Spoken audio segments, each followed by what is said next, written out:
नमस्कार दर्शकों, स्वागत है आपका government and private job alerts में। चलिए, आज की जो वैकेंसी आई है वो असिस्टेंट प्रोफेसर की आई है और वो आई है PGDAV कॉलेज से। असिस्टेंट प्रोफेसर जिन सब्जेक्ट के लिए वैकेंसी आई है वो है computer science, economics, English, Hindi और स्टैटिक्स। कंप्यूटर साइंस में एक वैकेंसी है PWD के लिए और इकोनॉमिक्स में 2 वैकेंसी है, एक है PWD के लिए और एक है OBC के लिए। और इंग्लिश में 2 वैकेंसी है, एक है अनरिजर्व्ड के लिए और एक है SC कैटेगरी के लिए। हिंदी में एक पोजीशन है जो है OBC के लिए। और स्टैटिस्टिक्स में 2 वैकेंसी है, एक है SC के लिए और एक है ST के लिए। टोटल 8 वैकेंसी है 5 सब्जेक्ट के लिए। इसकी जो लास्ट डेट रहेगी आपको फॉर्म भरने की वो रहेगी 26 अगस्त 2024। क्वालिफिकेशन देख लेते हैं असिस्टेंट प्रोफेसर के लिए। ए या बी में से आपके पास एक क्वालिफिकेशन जरूर होनी चाहिए। तो ए में है master degree with 55% marks in concern और रेलिवेंट या अलाइड सब्जेक्ट, और इसके साथ ही नेट आपके पास होना चाहिए रेलिवेंट सब्जेक्ट में ही।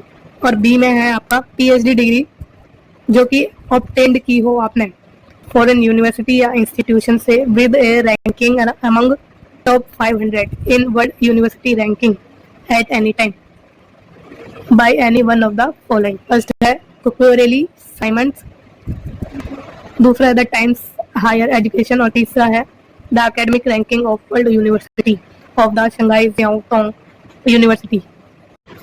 आपको अप्लाई कैसे करना है? आपको ये अप्लाई करना है ऑनलाइन, ठीक है।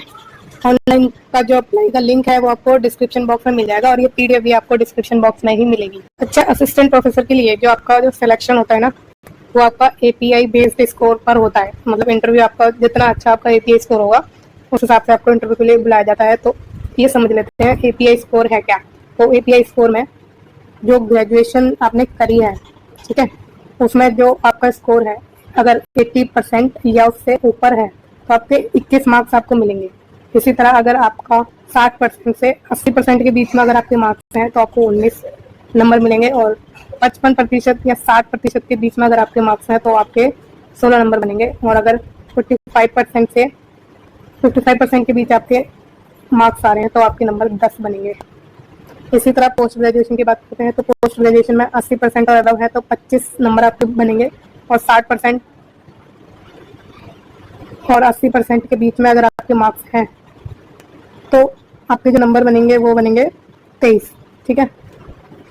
और जो अगर आपके 55% मार्क्स हैं in case of your general category और अगर आप SC ST OBC कैटेगरी के हैं या नॉन क्रीमी लेयर या फिर PWD कैटेगरी में आते हैं और तो आपके 50%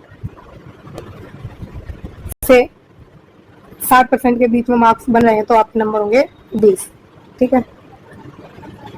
इसी तरह MPhil में या MTech में या LLM या फिर MEd और इक्विवेलेंट किसी लेवल के जो आपकी डिग्री है उसमें 60% या अबव है तो 7 नंबर उससे मिलेंगे। और 50% और 60% के बीच में है तो 5 नंबर मिलेंगे। PhD आपने करी है तो 25 नंबर मिलेंगे। नेट विद JRF कराया तो 10 नंबर मिलेंगे। सिर्फ नेट है तो 8 नंबर मिलेंगे। अगर आपने रिसर्च पब्लिकेशन किया है, मतलब रिसर्च का पब्लिकेशन किया है तो 2 मार्क्स मिलेंगे फॉर ईच रिसर्च पब्लिकेशन और मैक्सिमम इसके मार्क्स रहेंगे 6 नंबर रहेंगे मतलब। इसी तरह टीचिंग या पोस्ट डॉक्टोरल एक्सपीरियंस जो 2 मार्क्स फॉर 1 ईयर ईच, 1 साल के लिए 2 मार्क्स मिलेगा जिसका मैक्सिमम मार्क्स नंबर आपको मिल सकते हैं वो 10 मिल सकते हैं। अगर आपने अवार्ड लिए हैं इंटरनेशनल नेशनल लेवल, ठीक है, तो आपके 3 नंबर बनेंगे और स्टेट लेवल में आपके 2 नंबर बनेंगे। तो इस तरह से आपका एक API स्कोर डिसाइड किया जाता है, ठीक है, जो टोटल 100 का होता है, जो टोटल 100 मार्क्स का होता है। तो अगर आपका एक गुड एकेडमिक रिकॉर्ड है तो आप इसे डेफिनेटली अप्लाई करिए और अगर नहीं भी है तब भी करिए क्योंकि किस्मत का पता नहीं होता कब आपका साथ दे दे। तो thank you so much for watching और इस चैनल को please please please like share and subscribe जरूर करिए ताकि इसी तरह की वीडियो मैं आपके लिए लाते रहूँ और आप अपने फ्यूचर को अच्छा बनाने के लिए आगे बढ़ते रहें। Thank you so much.